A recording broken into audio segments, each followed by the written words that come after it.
공룡이 된 네슬레.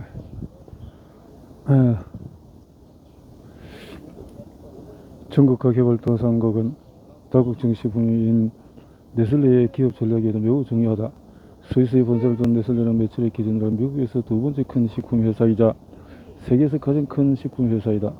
2011년 여름 네슬레는 중국의 캔디 제조업체 시푸시 인터내셔널 60%를 17억 달러를 주고 인수했다. 이 인수로 네슬레는 향후 10년을 거쳐서 개도국에서의 매출의 45%를 올리겠다는 목표에 다가가고 있다. 현재 중국은 빠르게 세계 최대의 캔디 시장이 되고 있다. 네슬레는 2005년 2개 경쟁사의 합병으로 만들어졌다. 이후로 네슬레는 유럽과 미국 전역으로 사업을 확장했다. 네슬레는 원래 연유 제품, 유아식, 초콜릿 등을 판매했지만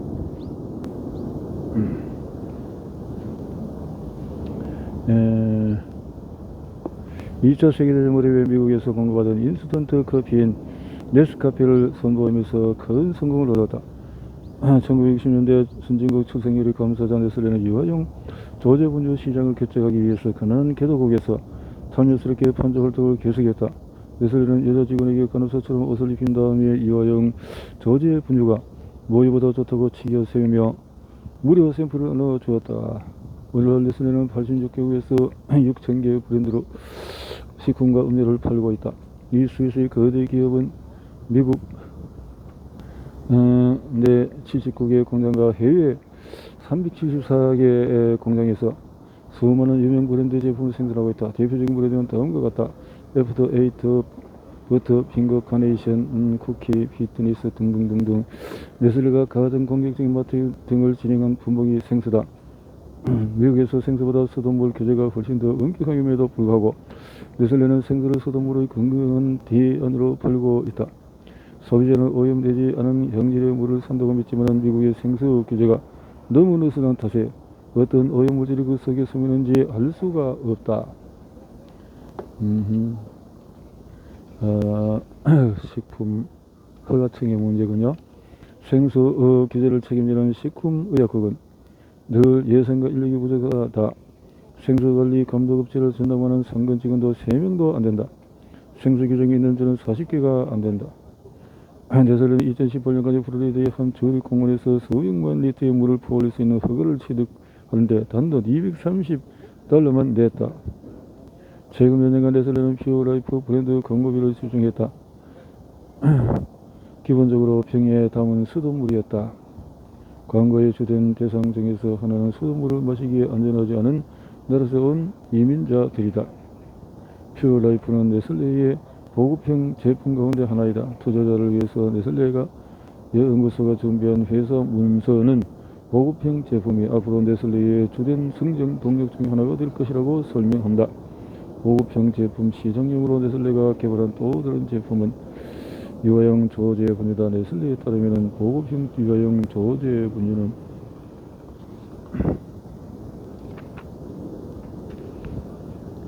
잘 팔리고 있다. 필리핀에서 라토겐 등등등. 70년대 후반 네슬레는 유아용 조제분유 광고에 관한 세계보건라이드 위반 때문에 유명한 불매운동 대상이 되었다. 월드비전 아시아 태평양 지역의 옹호사업 팀장인 그레이는 네슬레의 전술을 이렇게 이야기한다. 일부 마케팅 전략은 조제분유가 모유 수유보다 더 좋다고 합니다. 조제분유를 먹이는 데 필요한 환경은 고려하지 않습니다. 야극게도 네슬레는 개발도상국의 영양질주 상태에 있는 사람뿐 아니라 전세계 과식 소비자도 판촉 대상으로 삼고 있다. 가격이 높은 캔디, 아이스크림, 초콜릿, 드링크를 세계에서 가장 많이 판매하는 이 회사는 저칼로리 식품을 생산하는 제니 그레이커 계열사 매입을 통해 체중관리 분야에 뛰어들었다. 이 제품 계열은 살만이 빼서 유명해진 커스티 엘리를 TV 광고에 출연시켜 눈길을 끌었다. 네슬레 회장 피터 레드 마틴은 오스트리아 사람으로 70년대 80년 칠레 등 남미 네슬레에서 일했다. 그곳에서 우유 생산의 국회를 맡고 민주적으로 선출된 기업가 살바도르 아yen데의 정부를 전복시킨 CIA 주도 유혈 쿠데타가 일어났을 때 네슬레의 시설에서 파업을 일으키지 말도록 노조 간부를 설득했다. 거침없는 말 혹은 실언으로 유명한 레드마테는 2006년에 다보스 공개 포럼에서 물이 기본적인 인권이라는 생각은 극단적이며 물은 다른 식료품과 같은 가치를 가져야 한다고 말했다. 브라베 레드마테는 여러 이사로도 활동하고 있다. 그는 크레디트 스위스의 부회장직을 겸임하고 있는데 스위스의 거대 금융 그룹인 크레디트 스위스는 네슬레의 기업 인수 관련 자문을 맡고 있다.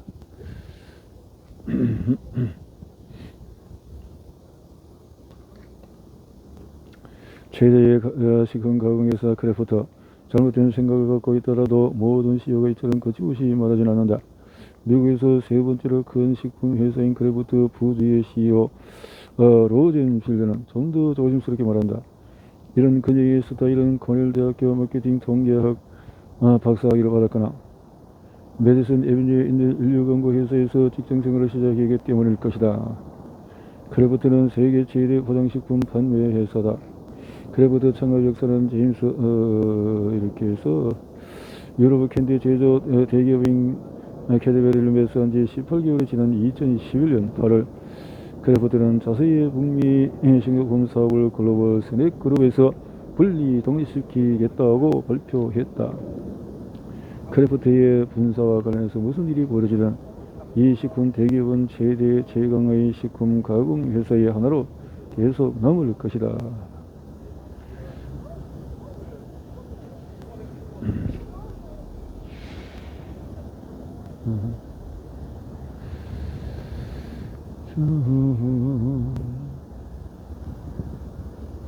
이렇게 해서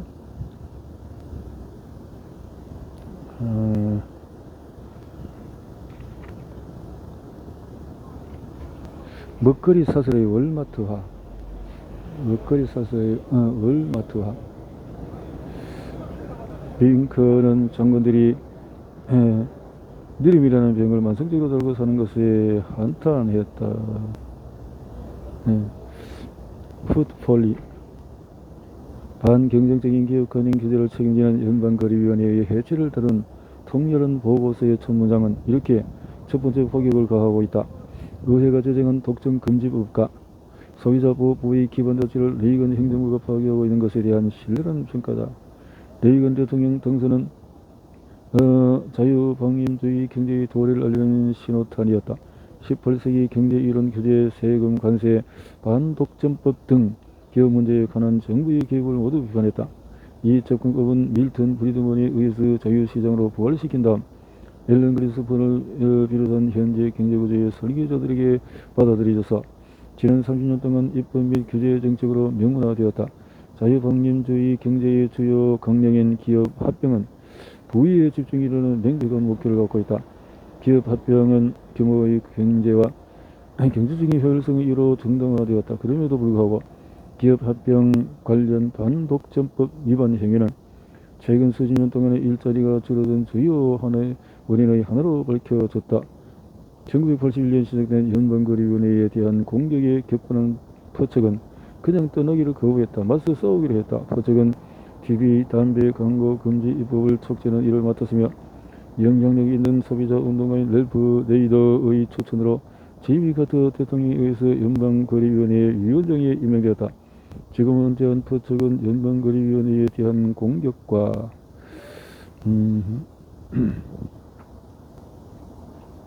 그래서 관련해서 이 기관이 1970년대에 부흥기를 경험한 직후에 이런 일이 벌어진 점이 비극이었다고 말한다. 닉슨, 포드, 카터 행정부에서 연방거래위원회의 위원장들은 이 기관의 독점 금지의 집행 능력을 키웠다. 위반 업체를 조사하고 그에 관한 소송을 담당하는 지역 사무소를 강화했다. 그러나 레이건이 임명한 제임스 C. 밀러 또 아래서 연방거래위원회는 법집행 인력의 예산을 삭감했으며 결과로 경쟁업체 간의 빈번한 합병, 더 거림없는 반독점법 위반, 예전에는 명령을 처리하거나 완화해달라고 요구하는 수많은 기업의 진정 등 이전의 기업들이 기피하던 행위가 일어났다.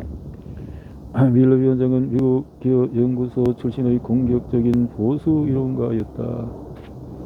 밀러의 철학을 보여주는 또 하나의 사례가 파도에 휩쓸려서 배 밖으로 선원을 위한 구명장비의 불량한 관련한 공정거래국 사건이다. 결함이 있는 안전장비를 판매한 회사를 고소할 이유가 없다고 말했다. 만약 선원이 물에 빠져 죽으면 회사가 소송을 당할 것이며 결국 시장이 스스로 바로잡을 것이기 때문이다. 물론 그런 집단 소송에도 반대했다. 식품에 영향을 미친 조치는 어린이를 대상으로 하는 광고에 대한 감시 감독 중지와 경쟁사를 시장에서 몰아내기 위한 수법인 약탈적 가격 설정에 적절한 조치를 취하지 않은 것이다. 밀러는 그 당시까지 연방거래위원회가 제기한 소송에서 가장 중요했던 시리얼 업계를 대상으로 한 반독점 소송 판결에 대한 항소를 허용하지 않았다. 뉴딜 시대의 정원, 반독점법 집행과 관련해서 뉴딜 시대에 이루어졌던 진전을 파괴하는 데에는 불과 몇 년이면 충분했다. 당시 프랭클린 루즈벨트가 임명한 관료들과 의회는 대공황 시기에 경기를 부흥시키기 위해서 경쟁을 촉진하는 정책을 피웠다.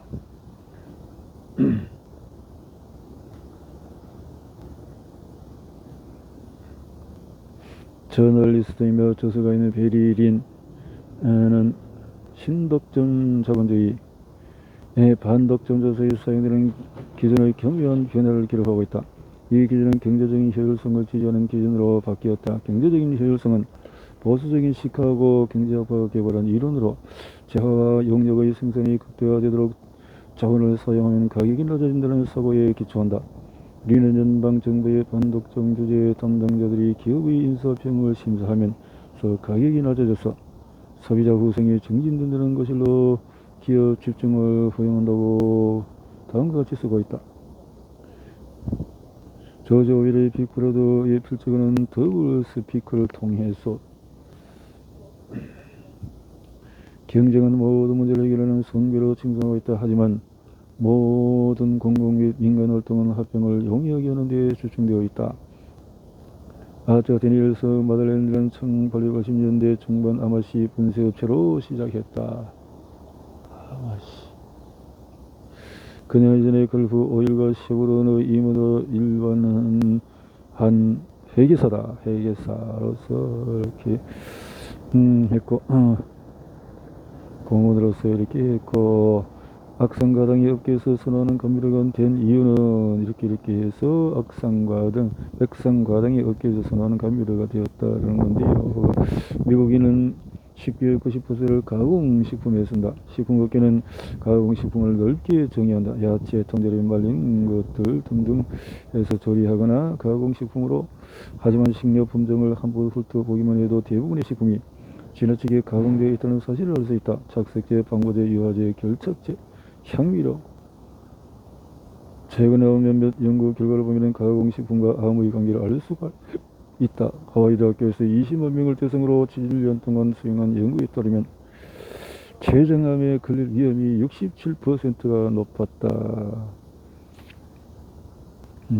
췌장암이 올 수 있는 최근의 경기 침체가 이어져 맥도날드는 달러 메뉴 로고 계획을 유인한다. 맥도날드는 그에 대한 패스트푸드 시장의 15%를 지배한다. 패스트푸드 업계는 가공식품의 최대 구매자로서 식품 제조에서의 큰 영향을 미친다. 맥도날드는 미국 최대의 감자 구매 업체이다. 감자. 10대 패스트푸드 회사 맥도날드, 브랜드, 웬디즈, 서브웨이, 버거킹, 스타벅스, 던컨 도너츠, 서닉스. 감자튀김용으로 이렇게 식품을 미국인은 외식을 하지 않을 때는 대형 식료품에서 식품을 구입하곤 한다. 월마트가 다른 세계 대형 식료품점 체인은 그렇고 이렇게 해서 모든 것을 집어삼키는 월마트 식료품업계의 변화는 대형 식료품업 체인이 서로 합병하거나 다른 지역 소매업체와 회원 체의 할인점을 인수한 1990년에 시작이 되었다. 월마트는 1988년이 되어서야 다른 소매 물품과 함께 식품도 파는 슈퍼센터를 열었다. 월마트가 1위고 이렇게 했다는 거죠. 월마트는 가격을 낮추려고 끊임없이 공급업체를 압박한다. 식품 회사는 최대 고객인 월마트의 압력을 받아들일 수밖에 없다. 단순히 규모가 크고 시장 점유율이 높아서 월마트가 공급체의 것처럼 큰 통제력을 행할 수 있었던 것은 아니다. 월마트의 성공은 몇 가지 구체적인 사업 방식의 결과다. 월마트의 물류 및 유통 모델은 다른 회사와 매우 다르다. 월마트가 식품 소매 회사로 크게 성장한 요인은 공급 사슬 관리 방식이다. 월마트 모델은 모든 수단을 동원해서 공급 사슬로부터 돈을 빨아들인다. 월마트 첨단 IT 기술을 이용한 관리 기법을 최초로 도입하고 공급업체도 이를 따르도록 했다. 월마트와의 계약은 협상이 불가능하다. 어떤 공급업체든지 이 세계 최대의 소비업체와 거래하고 싶다면 월마트의 계약 조건을 그대로 받아들여야 한다. 월마트가 일부 공급업체의 재고 추적을 위해서 RFID 태그를 사용하도록 요구하기 시작했을 때 공급업체는 이 기술 채용에 드는 비용을 전부 지불을 해야 했다. 월마트는 대량을 요구한다. 월마트는 각 식품 품목별로 믿기 어려울 정도로 엄청난 양을 판매한다. 이는 개별 중소 생산업체가 혼자서 결코 충족시킬 수 없는 수준이다. 월마트는 미국 농산물의 최대 구매자다. 따라서 일반인이 먹을 수 있는 먹거리의 종류, 먹거리 생산 방법, 먹거리 생산자가 받는 가격에 큰 영향을 미친다. 월마트와 물품 공급체 간 힘의 균형이 믿기 힘들 정도로 한쪽에 쏠려있기 때문에 월마트는 이런저런 요구를 하기에 유리한 위치에 선다. 월마트의 부정적인 영향 먹거리 체계를 넘어선다. 월마트의 뉴욕 진출을 막는 일에 관여하고 있는 유명한 활동가이자 저술가인 안나 라페토 시비리츠의 블로그 포스트를 통해 다음과 같이 말한다. 또한 현재 우리는 월마트가 지역에 진입하면 중소상공업체들이 사라지고 지역사회에서 자본이 빨려나간다는 증거를 많이 갖고 있다. 월마트에서 일자리를 쓸 때마다 그 중에서 극히 일부만이 남아서 지역 경제에 이익을 가져준다. 또한 우리는 성차별과 노동자 인권 유린 같은 이 실수에 어둡고 오랜 과거 기록과 관련한 증거도 충분히 보아왔다. 2005년에 월마트의 대중적인 이미지는 최악이었다. 월마트는 갑자기 친환경적이 되겠다고 발표하면서 향후 몇 년에 걸쳐 월마트가 달성하려고 노력할 세 가지 목표를 열거했다. 월마트 전시어 리스콧은 프로그램의 논리적인 근거가 순전히 경제적인 것이라며 월마트가 해온 것은 이타적이 아니라 비즈니스 관점에서 접근입니다라고 말한다. 비즈니스 인수합병 기업에서 월마트가 다른 식료품 체인이 대형 공급업체를 필요로 했기 때문에 식품 제조의 통합은 예전보다 훨씬 더 심해졌다. 식품 산업은 우리가 먹는 식품만이 아니라 무역과 농업에서부터 영양과 건강에 이르는 다양한 사안과 관련된 공공정책을 좌우할 수 있는 경제적인 힘을 갖고 있다. 주목할 만한 것이 가장 강한 힘을 가진 대기업들의 이사진 중복 현상이다. 이 사회에서 그 회사에 관련한 경제적인 이해관계가 같은 개인들이 모인다. 하지만 개별 이사 역시 자신만의 이해관계와 의지를 갖고 있다. 농협, 식품, 가공, 식료품업계는 월스트리트, 은행, 금융업자, 헤지펀드, 사모펀드가 제공하는 서비스에 의지한다. 기업 이사직 겸임 현황이라고 다우에서 파이자와 이 모든 게 관계가 되어 있다라는 거래요. 외국산 식재료에 의존하는 회사는 환율 변동이나 각국 금리 변동 문제에 대처하기 위해서 은행의 도움을 받는다. 지난 10년간 급증한 인수합병 기업에서는 거래를 성사시키고 자금을 조달한 월스트리트 회사들이 없었다면 불가능했을 것이다. 투자은행은 거래를 만드는데 관여한 기업들의 자문을 해줄 뿐만 아니라 필요한 자금에 접근할 수 있도록 기회도 제공한다. 인수합병이 많아질수록 은행, 사모펀드와 법률회사는 더 많은 수수료를 부른다. 회사와 같이 경쟁하기 위해서는 이런 대규모 합병에는 수많은 금융서비스 회사와 은행이 관여한다. 투자은행들이 중개하려고 했던 또 다른 합병은 대형스낵 견과류 회사인 다이아몬드 푸드, 또 B&G 브리글스 사업 부분이다. 하지만 대차 대조표를 실제보다 더 건전하게 보이도록 한 분식의 개가 다이아몬드 부지에서 발견되었다. 합병의 실패로 끝나자 켈로그가 프링글스를 매수하겠다고 발표했다. 협상은 신속하게 진행이 되어서 켈로그 CEO는 브라이언트는 이렇게 말한다. 프링글스는 훌륭한 사업으로 우리가 스낵 사업을 지금보다 더 좋게 만드는 데 도움이 된다. 식품 산업에서 일어나는 대부분의 합병이 그러하듯이 켈로그의 연수는 레이건 행정부가 옹호했던 경제적인 효율성이나 대중에게 영양분을 제공하는 것과는 아무 상관이 없다. 하나의 경제 논리다라는 거죠.